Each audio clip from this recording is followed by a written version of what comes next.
Kalau beli saham kita beli di bawah, beli lagi harga rendah, jual ketika di atas harga lagi tinggi ya. Kalau short selling kebalikannya teman-teman. Kita tahu harga sahamnya mau turun, kita jual dulu di atas, lalu nanti di bawah ketika turun harganya baru kita beli di bawah. Jadi dia dapat keuntungan dari perbedaan turunnya harga saham tersebut. Nah, itulah keuntungannya dari short selling teman-teman. Halo, selamat pagi teman-teman. Kembali dengan saya Alvin Lim di acara Quotient TV. Teman-teman, hari ini saya mau membahas tentang topik keuangan teman-teman ya. Jadi kalau teman-teman lihat Indonesia ini tidak berada dalam posisi yang baik. Dalam hal keuangan kita bisa melihat bagaimana dolar ini sedang menuju ke 17.000 teman-teman ya. Sekarang udah 16.400 di bank. Kalau kita mau beli dolar di bank ini sekarang udah 16.400 ya. Singapura dolar juga udah naik, udah 11.000, 12.200 teman-teman. Juga kalau kita lihat harga emas juga sudah naik tinggi. Ya, juga harga minyak naik tinggi juga.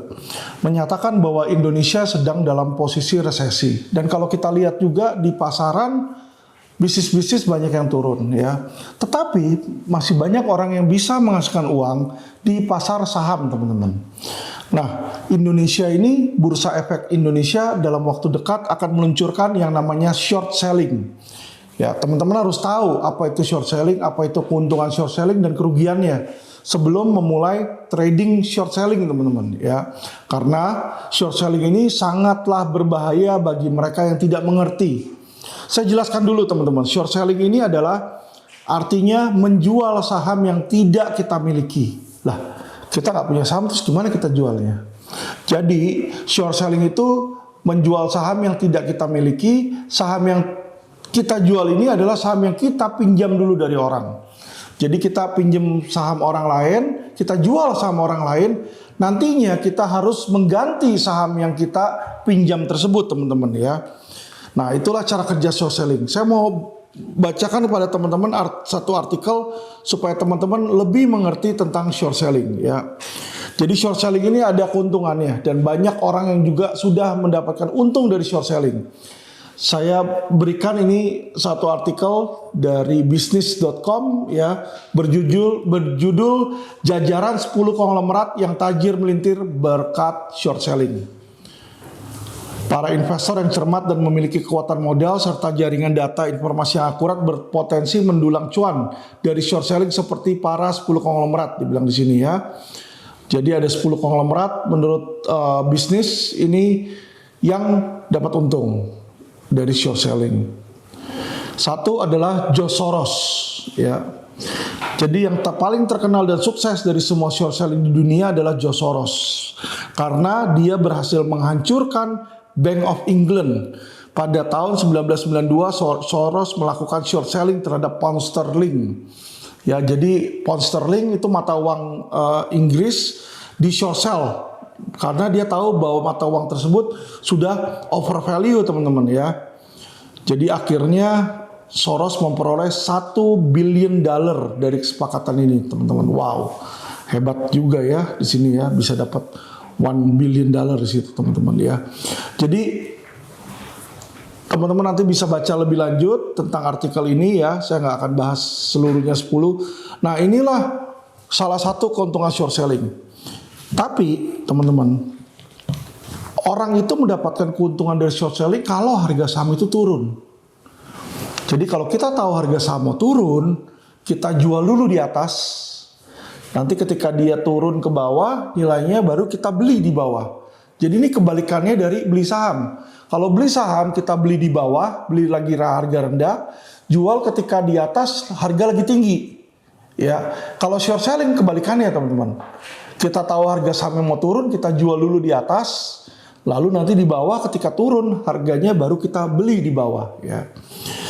Jadi dia dapat keuntungan dari perbedaan turunnya harga saham tersebut. Nah, itulah keuntungannya dari short selling teman-teman.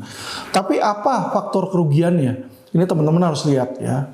Kalau sekarang kita tahu misalnya harga BCA 9.000, kita berharap dia turun nih ke 8.000. Ternyata habis kita beli dia nggak turun-turun teman-teman, naik terus ke 10.000, ke 11.000, ke 12.000. Selama kita tahan itu short selling, maka jumlah kerugian kita bisa tidak terbatas. Karena kenapa? Karena kenaikan harga saham itu bisa tidak terbatas, naiknya bisa terus-terusan kalau ditahan terus ya. Jadi teman-teman harus tahu dalam short selling itu potensi keuntungannya adalah sebesar harga atau nilai saham tersebut. Jadi kalau BCA nilainya misalnya 9.000, ya maksimal keuntungan yang kita bisa dapat 9.000, yaitu ketika nilai 9.000 turun jadi 0, itu maksimalnya teman-teman ya. Jadi kalau dia bangkrut baru kita maksimal. Tetapi kerugiannya kita tidak ada batasnya teman-teman. Jadi kalau dia dari 9.000 naik ke 18.000, kita udah rugi 9.000. Kalau dari 9.000 naik ke 20.000, kita udah rugi 11.000 teman-teman ya. Jadi tidak ada batasan dari berapa nilai kita bisa rugi dari trading short selling. Makanya banyak yang short selling teman-teman, akhirnya apa? Merusak bursa, banyak korban. Ya, kita baca lagi juga dari bisnis di sini, short selling makan korban, mulai dari bursa Cina, Korea, dan Amerika Serikat. Bursa Efek Indonesia menyampaikan akan merilis aturan mengenai short selling pada semester kedua 2024 dalam rangka membangkitkan gairah investor di pasar saham. Perlu diketahui short selling merupakan transaksi jual beli saham oleh investor yang tidak memiliki saham untuk melakukan transaksi tersebut. Oleh karena itu teknik short selling kerap dilakukan oleh investor dengan profil resiko tinggi. Sekali lagi teman-teman, dengan profil resiko tinggi. Jadi kalau teman-teman tidak siap-siap untuk mendapatkan resiko tinggi, jangan lakukan short selling. Mekanisme short selling adalah seorang investor meminjam saham pada pihak lain, misalnya broker. Setelah itu saham tersebut dijual dengan harga yang lebih tinggi untuk mendapatkan keuntungan. Pelaku short selling harus bisa melihat pergerakan harga saham dan memperkirakan kapan harga akan turun. Saat harga sudah turun, investor kemudian membeli kembali dan mengembalikannya pada broker. Oleh karena itu teknik short selling sangat beresiko. Saham-saham yang bisa ditransaksikan dengan short selling harus ditetapkan terlebih dahulu oleh Bursa Efek Indonesia, sehingga tidak semua saham dapat ditransaksikan dengan teknik short selling. Hingga saat ini mengacu pada data BI per 31 Mei 2024, total ada 116 saham short selling. Ada satu saham baru yang dimasukkan dalam daftar efek short selling, yaitu Winmar Offshore Marine. Sementara itu sebanyak 5 emiten keluar dari daftar efek short sell, yaitu ABM Indonesia, Investama, PT Sariguna Prima Tirta, PT Indika Energy, PT Pam Mineral, PT Timah Tbk. Sebelumnya Direktur Perdagangan Pengaturan anggota Bursa BEI Irfan Susandi mengatakan BEI sedang dalam proses menyiapkan beberapa hal baru yang akan diluncurkan dalam tahun ini, seperti short selling, single stock futures, dan put warrant. Dia menilai langkah strategis itu dapat membuat antusiasme investor pasar saham makin bergairah di sini ya. Jadi kita lihat di sini teman-teman ya, bahwa kita bisa lihat di sini short selling ini juga bisa menimbulkan korban. Nah, apa efek dari short selling? Saya kasih tahu teman-teman ya. Yang pasti dengan adanya short selling, maka pasar saham akan makin fluktuasi.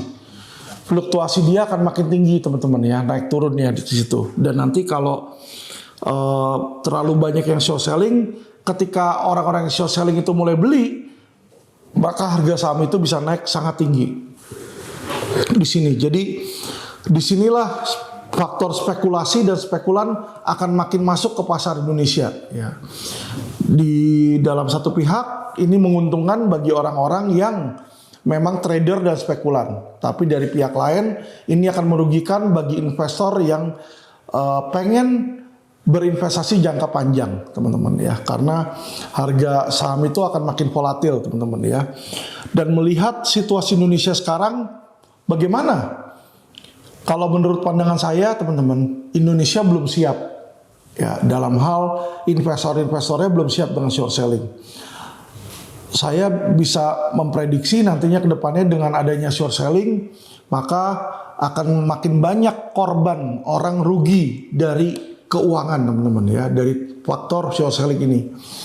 Ketika orang yang melakukan short selling dia tidak memiliki pengetahuan yang jelas, dia bisa kehilangan banyak uang teman-teman ya.